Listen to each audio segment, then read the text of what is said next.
Good day, everyone. My name is Joy Tongo, the founder of Power of Africa. Start that again. Good day, everyone. My name is Joy Tongo. Welcome to Power of Africa. Start that again. Sorry. Good day, everyone. My name is Joy Tongo. Welcome to the Power of Africa 2023. I'm the founder of Power of Africa and JTON Production. JTON Production is an entertainment company. Our aim is to bridge the gap between Africa and the Western world. Today, we have international superstar football player or soccer player Jude Odion Igalo. Hi, Jude. Hi, how are you? I'm doing great. Thank you for accepting our invitation. I'm so glad to have you at today's Fireside Chat, one-on-one chat with me and the Power of Africa team. How's it going with you today? Yeah, all good. Thank you. I'm ready. Let's kick it. Great, great, great. So I'm so excited. I have series of questions for you, and I know that you took out time with your busy schedule to get to be interviewed by the Power of Africa, and I'm just gonna go right in. So, who is the personality behind the name Odion Igalo? The personality behind Johnny Gallo outside the Yeah, outside. football Yeah. court, So everybody knows is calm, gentle guy, down to earth, hardworking, and inside the soccer field, a lion who fights and never gives up. great, great, great. So basically, outside of the football play, the football plays or the soccer field, you're Mm, saying that you're calm and relaxed, and yeah. you're not that feisty when you're laid back at home in your place at all. Yeah, it's different, When I'm inside the field, I'm different person. When I'm outside, I'm different person, because if you see me inside the soccer field, I always want to win. I fight, even sometimes I argue with referees, with opponent and all that, So you think that this guy is a fighter. But when you see me outside, you say that he does not even talk, he doesn't say anything and all that. I'm quiet and just easy going, So it's two ways, because that's my job. I'm a winner, and I always want to try to win inside the field of play. I'm always competitive, so when I'm in there, it's a different person. So when I'm out there, then I'm very chilled. Mhm, That's great. So mhm, I have to say, most time people have like two personality: what they are for what they do, and what they are mhm, at the comfort of their home. So that's mhm, interesting. That's good. So today's the theme of Power of Africa is the future is Africa. So when you hear the future is Africa, what comes to your mind, and what do you think about the future of Africa? Because we see that we are getting a lot of attention right now when it comes to Africa. So what do you see the future of Africa? I would say the future of Africa is great, Like you can see the Afro beats now is going everywhere. You can see the music sector now. You see Nigerians, Africans making waves all over the world with music, with soccer, with so many things, So I think if we keep going like this in the near future, we'll take over the world, because uh, I'm happy to be in this time that you can see when Nigerians are shutting down stadium arenas for music, the likes of Burna Boy, Davido, Whiskey and all that, doing well, Rema and all that, The music is going all over the world, soccer and so many other things, So I think in near future, you see, not only Nigeria but Africa, like we said, bringing big impact to the world that will be so recognized that without Africa, some things will not even gonna be done. It's getting to that time. Yes, it is.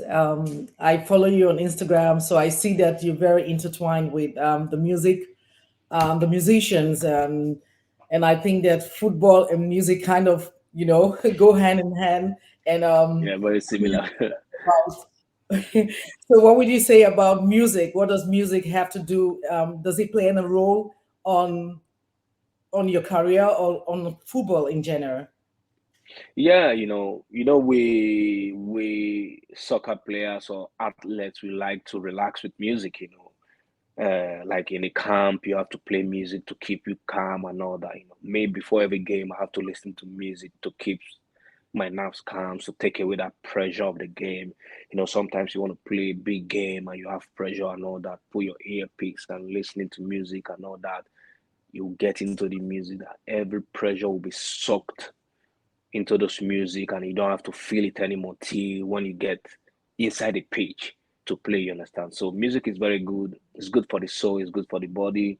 It keeps you out of so many things you want to do. When you listen to music, it makes you calm. Some people, music is therapy for them, it's therapeutic, because when they are going through stress and all that, they listen to music. Even me too, if I'm going through stress or a bad day, I just lie down on my bed, put my music in my head, playing it loud and all that. I'll sleep off and forget every stress. When I wake up, I think how the stress is 90% gone, you understand? So music is therapeutic, I would say.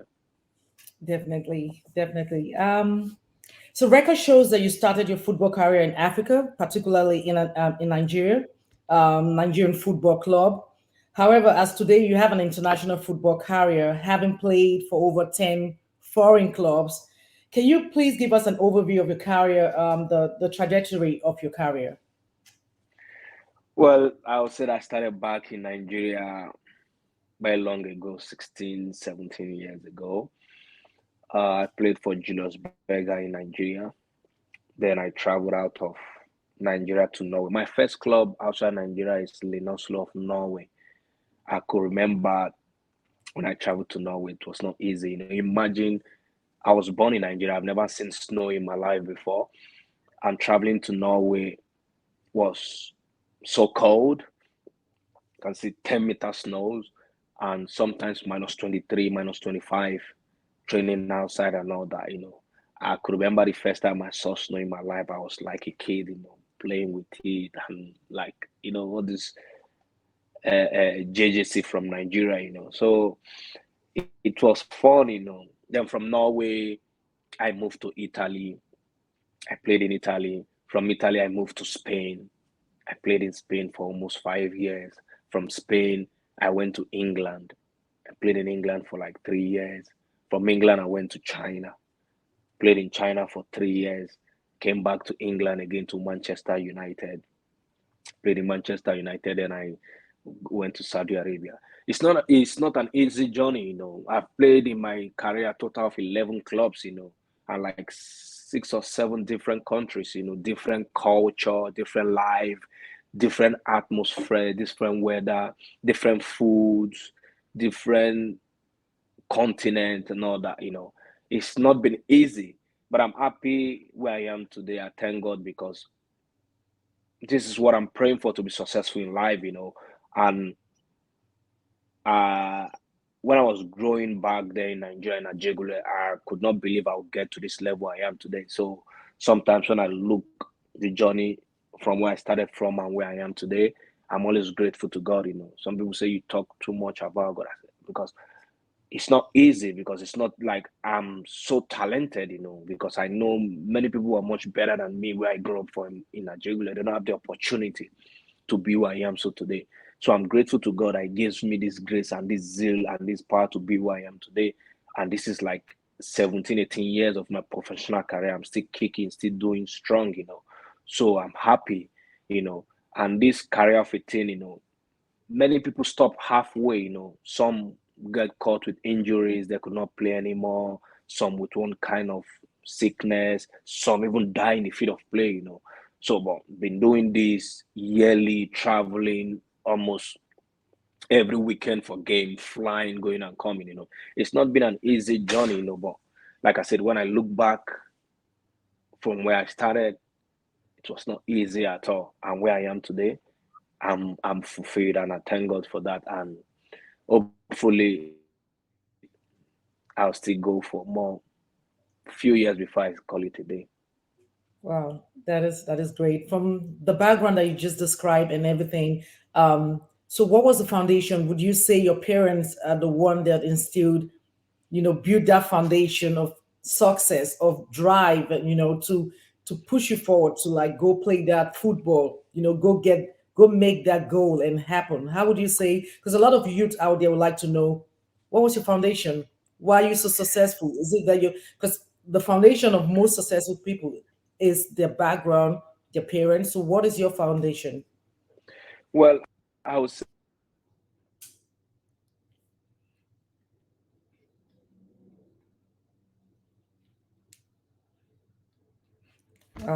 We lost. hello. Yeah, we lost you. Your video is off. Yeah, because call was coming in my phone. Oh, okay. Should Okay. I continue? I should wait. Yes, I don't know if you can like, so we'll take that part again. So yeah. I will Um answer the question again. Yeah. yes, yeah. So yeah. Mm. So maybe you can even like make your camera like, okay, better. You're Is using it your phone. Okay. okay? Okay, Yeah. so that's fine. So, uh, Okay.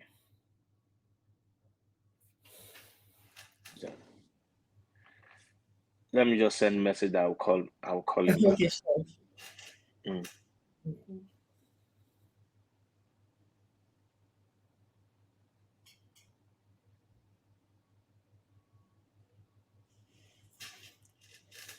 Okay.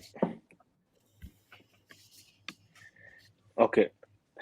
I grew up in Ajegule with my parents, but I would say everything I have in life today, after God in my life, is my mom, because I could remember that when I started playing grassroots football and all that. My dad, I would go out to go play football, and my dad sometimes he would spank me because I didn't do the house work, like washing the plate and cleaning the house and all that. Sometimes I could remember and my mom have some argument. My mom would say, "Oh, leave him. You want to play football and all that." My dad wanted me to go to school, but me, I was bent on playing football because football is like what I eat in the morning, eat in the afternoon, in the night, and all that. So, but my mom, after God in my life, is my mom today, apart from my kids and all that. She stood beside me, bought my football shoes, gave me transport to go play football and all that, because where I grew up in Ajegule, you have to pay for water you drink when you go to training. You have to pay for training. You have to buy your football shoes yourself. You have to buy your jersey yourself and all that. It's my mom that does all that for me. When I want to go play football outside the city, you have to pay for transport yourself. I could remember even before I got picked by the Julius Berger team in Nigeria before I started my professional career. Some people cannot afford the transport, because they did not have parents that supported them. I could remember two or three good players that was five times better than me. They could not go on this trip that I got picked because Wow. their parents cannot afford this. But my mom, I cried all night. I said, "You must give me this money to pay for transport," crying, disturbing, and she did. Gave me money. I traveled and I got picked.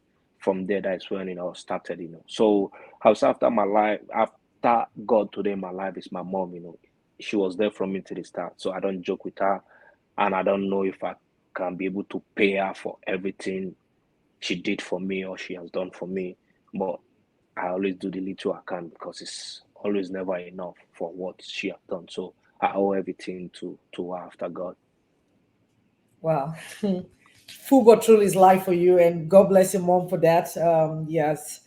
Um, so I would like to ask, how relevant is the sports sector, which is football, inclusive for the growth of the economy in Africa, or for the economy growth in Africa? Yeah, it's very relevant. You can see the female World Cup that just ended. Like Nigeria just went out of the World Cup. You can see what sports bring. You know, it brings. good thing to the economy. Imagine the World Cup is being played in Australia, and people are going to travel there. People are going to pay the hotels. The hotel is going to be busy. The transport fare is going to be busy. Everything in that country is going to be busy. More people coming in, more population. The more population you get, the more they spend money, the more the economy is growing in that side and all that. So sport is always good, and it's a great growth for every economy. That's why you see country bidding to host World Cup, country bidding to host Olympics, country bidding to host any tournament, because it's a way of revenue. No matter how much they spend to host it, they're going to get times 10 of it, because you're going to bring in more people to the country, expose the country. Some people have not been, for example, some people have not been to Australia before. They'll go there and they'll say, okay, this country is a peaceful country, it's a nice country. I'll come and invest here. The economy is growing that way. Some people will come, they'll spend money. One thing or another will take place. You'll see the economy won't be the same before the tournament and after the tournament. It will grow and it will keep growing. So sports is always going to bring revenue to any country. And that's why I see some people are trying to host any tournament for them to be well known, for the country to get busy, for the economy to get more revenue and growing. Thank you, thank you. Can't wait for the day that we gonna host like the World Cup in Nigeria, specifically from where you're from. That like we actually boost the economy definitely. Like right now, tourism is it. In Ghana, they have the return, something about the return, but they have it every December, and it's really bringing a lot of people to Ghana. And I hope Nigeria can do the same, because Nigeria, is like one of the is the giant of Africa. I don't know if I would say one of the giant of Africa. Yeah, it's We the giant of Africa, but we don't have good leaders. We don't have good people that can drive the country forward. Because like I said, we have everything humanly possible to be successful. We have everything humanly possible in that country to be one of the best countries in the world. But when the edge is broken, it's difficult for a country to succeed. Yes, leadership is key in Yeah. every country, and specifically in Nigeria. hmm Just pray for best leadership. So, what do you consider to be the challenges for football or sport business in Africa? Well, I would say the facilities, we have maintenance issues. We have we have we don't have good people that can keep to their words. Everybody just want to eat. You understand? I think it's going to be a challenge, because sometimes we prepare for a tournament, we spend so much money and all that. Then after that tournament finish, we forget about everything we spend money on. No maintenance, no good structure, no good people that can keep running that. We forget about everything we spent money on, till maybe I don't know how many years later you want to use that stuff again. You start. Maintenance is always problem. Not like we can't do it. Like I said, it's from the top there. If they can put their soul and their mind to say, okay, we just want to make this thing work, not about our pocket, not about what we're going to eat, not about us for now. Let's put this country forward to make it better. Nigeria will grow. Not even Nigeria, Africa will grow. That's why you see people from outside will come to our country and be telling us how to do, how to live, how to even make our own country better. It's strange. So we have long way to go.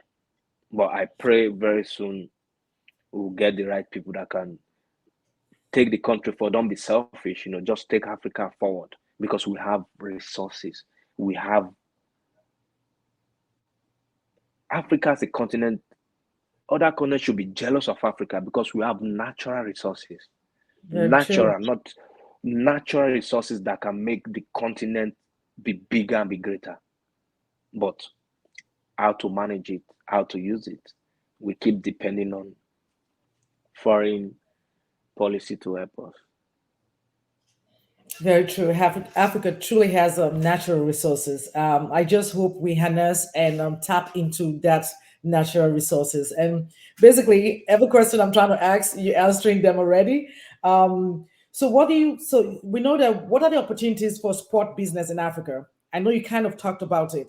And what key trends do you think will shape Africa's sports sector in the coming year? Like, what would shape the Africa sports sector in the coming year? I mean, you don't have to use Africa. Maybe you can use Nigeria as an example, but what are the opportunities for sports business in Africa? Yeah, there is a lot of opportunities for sport in Nigeria. I'll use Nigeria as a case study because we have a lot of talents. We have great talents. We have great talent in every sector. We just have to catch them young. Catch them young, groom them, and not. Like I said, we don't have the right people to like go to the grassroots, pick these people, calm them, keep training them. Look at China, for example, today. Look at America. They groom these people from young in every sector. They spend money because if they are planning for things in the next 10 years, they already started today. Nigeria, if we are planning for the thing the next 10 years, we'll start 9 years, a year before the time. It won't work. You can't beat somebody that starts 9 years ago planning for a tournament Hmm. and you just started a year before the tournament. You want to beat them. It's impossible. It does not work that way. It's a logic. You have to work, you have to know the SYZ of things, not just started. So, like I said, it still boiled down to leaders and people that have the country in mind that say we want to make this country great, not what we want to eat, not for our own pocket. Because like I said, we have raw talent. We have raw talent. If you see talent back there in Nigeria dying every day because no support, no facilities, no infrastructures, nothing to keep them afloat, to keep them busy, to take them to the next level. It's difficult. Thank you, thank you. You talked about the challenges, and kind of you also talked about the ways to overcome these challenges. For Africa to reach its full potential, and one of those you talked about is preparation, and they always say that preparation is the key to success. Um, Hmm. how can how can Africa develop a sports infrastructure to improve economic growth? Yeah, I would say that they have to bring investors because if they can't invest their own money, because African will always go outside to go borrow because of our bad leaders and all that. We have to create infrastructure. We have to create so many avenue to make money. They have to go tell these people to go outside to go and learn how these top people are doing it in their country. Learn about it and come back and come and implement it in your country because there's so many ways to make money and people love to come to Africa. Like I said, we have natural resources here. We don't need to do any artificial stuff. Some country, what so many things they are doing is artificial, it's not real. But in Africa, we have so many Mm-hmm. natural resources that you don't need to do much to make use of them. You don't need to do much to make them work. You don't need to do much to make people start running over your country to want to get it, to want to see it, and all that. So it just for us to hype the idea, learn about it, and implement it. Not what we want to gain, but what we want to put out. Because we Africans we don't care about the next 20 years. We just care for the next 2, 3, 4 to 5 years, what we're going to get. And when we get it, we are okay. But these people, they are building for the next 50 years. They are building, they are Future. taking their time and Mhm. all that. So it's going to be difficult if we have to change our mindset and said, okay, we want to build for the next 10 years, not even 20, for the next 10 years. Let's work it this way gradually. It's a process, not just We just want it today because in Africa, every leader has 4 years to rule. They just believe, let me do that 4 years and make my own money and go. It's not that way. I'm telling you, in Africa today, if they remove money and short pay these people that is ruling us, nobody will want to contest for the president or any position in the government. True. You're Because in right. Africa, you can't question them. There's no accountability. Yes. There's no account. You can't do that in a foreign land. There's accountability of everything you do. But in Africa, no accountability. That's why I say if you remove or reduce everything they earn, nobody want to run for president. They will leave it because there is no money to gain there. There's no business as usual. They will leave it. They will run. Then we'll get the people that have the country at heart. That's not good here to make all these billions and keep in their bank without doing on anything instead of using it for the poor people, for the masses, or create infrastructures and businesses and make the economy booming for the country. Well, that is actually sad. So basically, most politicians are in there for the money and not for the interest for the people. It's a sad thing. No, no. Um, and and just knowing this alone is like the future, the youths coming up will probably have that kind of mindset. And we got to figure out a way to change the mindset that We have to. yes, politics, being in office is not about the money. It's about doing the work, the having the Mm-hmm. people's interest at heart. That's what it Yeah. should be. Yeah. Mm-hmm. Thank you very much. And I got that the way to improve, the economy and sport and entertainment is like, training, learning, researching, and learning from other people out of the country and bringing it into Mm-hmm. Africa. Mm-hmm. Great. We are aware that you engage in some social intervention and community empowerment initiative in Africa. What do you consider the most pressing requirement for Africa to advance significantly and take global stage? I know I kind of asked this question already, but I think I would just summarize it as with what you do in your community, like so what else can you do basically to take Africa sports, football to the next level. And you can also shed some light on what you do for the community. Well, for the community, I built an orphanage home with my own money, and I've been running that orphanage home since 2016 or 17.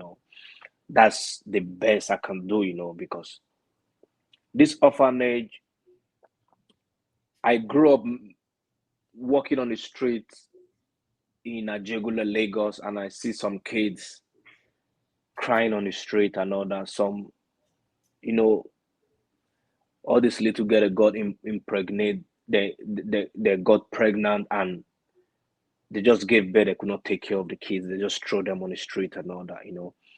And I say, when I grow up, if God blesses me, I have an orphanage to take care of kids like that. And God blesses me. I built orphanage with my own money. I have like 12 to 13 workers there. I have Wow. school bus. They go to private school. I take care of them. I pay monthly bills. I do everything with my own money.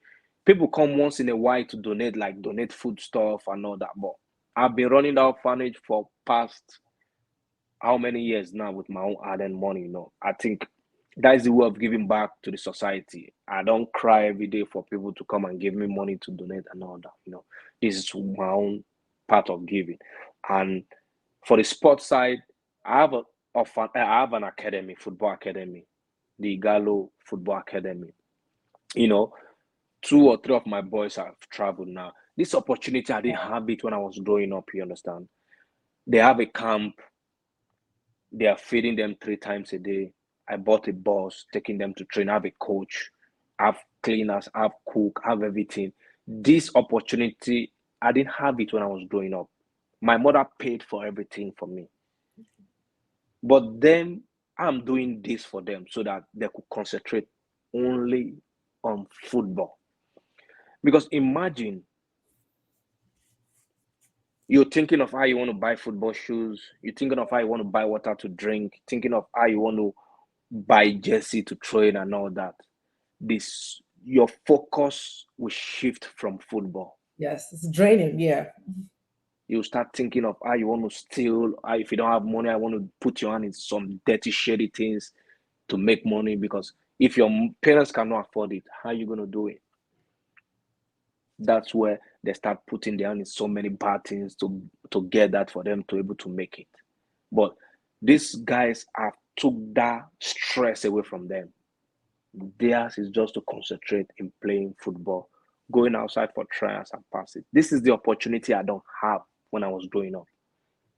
So my way of giving back in this food sports sector, that's what I'm doing, apart from the orphanage for the less privileged. Yeah. So I think I've been doing that too for quite a long time now, and it's not been easy, because now I'm still playing active football, I'm earning salary, so I do this on monthly basis and all that. Imagine when I finish football, it's gonna be. I know God is still gonna run it for me, but it's not been easy. But like I say, if five people in a community doing this, Nigeria will Yes. be a better place. We Very have true. like five different people in every community doing this. Nigeria will be a better place. But we have so many selfish people that only think about themselves. They just want to stack this money in their room, under the ground, and will be there for 20 years. They don't use it and all that. Why the masses, the poor people are suffering, people that need to be taken care of, people that need it. They don't even need all the money. They just need one quarter of everything to survive. So it's a difficult one. But I'm happy God has been giving me the strength, the grace to do what I've been doing. And I pray will going to give me the grace to carry on because it's not easy, I'll tell you. And I say amen to that. I mean, it's biblical. The Bible, the Bible says, "Give, and it shall be given," and you're given, and you're not going to lack anything, basically. So, I just pray that the government can actually partner with you to take it to the next level. Because if you get like government funding, stuff like this in America or outside, the Western world, the government would love to partner with you, to take it to the next level, especially for the underprivileged and also for the Yeah. foundation for, the football player that you're growing, to create more Jude Odionigallo like you. So Yeah. um, we're getting right along. How can Africa reduce poverty and inequality? Like I said, it's still boiled down to Leadership. everything I'm saying. Leadership, you understand. Like I said, if I'm trying my best to fight poverty in different ways because taking these guys out of the street to put them in an academy, feeding them and all that, is kind of fighting poverty from them. The kids from the orphanage is the same. Sometimes so we can't only rely on the government because there's a limit they can do too. If individuals that God has blessed take two in every community or three or four or five, will be a better place. And the government have to think about the poor people because in Nigeria or Africa, so we don't have middle class. We only have the rich and the poor. Oh, So it's very difficult. If they have to create jobs, we have to the government have to create job, create infrastructures, create avenue for people to work. It's not like giving them this thing for free. People want to work and get paid so that they can live their life. But you don't create infrastructures, you don't create nothing and all that. The poverty rate is going to increase. It's going to increase because people don't have jobs. Some people went to school for 6 years. They came out from school, no job. So it's difficult. it is really difficult. I was going to ask another question, but you already tackled that question on how to, corruption is affecting Africa and how to combat corruption. We're almost ending this section 101. I would like to ask, what advice do you have for young Africans across the continent to enable them achieve global relevance and make Africa the preferred future? Yeah, I will advise them to work hard, because there's no shortcut in success. Um, in the course of life, they're going to meet people that will say they are not good enough in whatever field they find themselves, be it a soccer field, be it in a job and all that. But you don't give up. You don't let that one get to you, because you have to believe in yourself. First of all, what I always tell the young ones that is coming ahead of me, I say, you work hard. First, you put God first in everything you do, because we believe in God. You work hard, stay humble, Mm, be disciplined, always ready to learn. Even though you know it, don't believe that you have arrived. We Africans, we get carried away with fame, we get carried away with money. So sometimes it's difficult. We feel we have arrived. So I always advise the young ones that come after me and say, hey, put God first, work hard, believe in yourself, be humble, be disciplined, be focused, and ready to learn. Then the sky is the limit. very true, very true. Humble, discipline, and be focused. So the final word I would say is, what is next for Audio Gallo? Well, I left my last team I played in Saudi Arabia, and I'm getting a new team hopefully this weekend or next week. I'll be signing for a new team by God's grace, and I'm looking forward to that to start the season. And for me, that is what I'm working towards now, and hopefully I play for the next 1 year or 2 years, or maximum 3 years before I call it a day, because I've been doing this for long and I just intend to do it for more few years. Then I'll call it a day and thank God for a great career. Wow, that's great. Any final word for the people watching at the Power of African conference? Yeah, I just want to thank them for watching. Sorry for taking your time, and I thank you guys for giving me the opportunity to speak to you guys today. And thanks to you too, Joy, for giving me the opportunity Thank to you. be here. It's been Thank amazing chat, and hopefully I will see them soon again, and we'll chat and interact more by God's grace, and hopefully we'll see changes in Africa and see changes in Nigeria. Well, thank you, thank you. It was a pleasure having Jude Odion Gal at the Power of African 2023 conference, and I had a great time chatting with him. And I just pray that you have a successful, season with your new team. And thank you, everyone, at the Power of Africa conference 2023 for tuning in. Until next year, have a great day. Thank Thank you. you. Bye.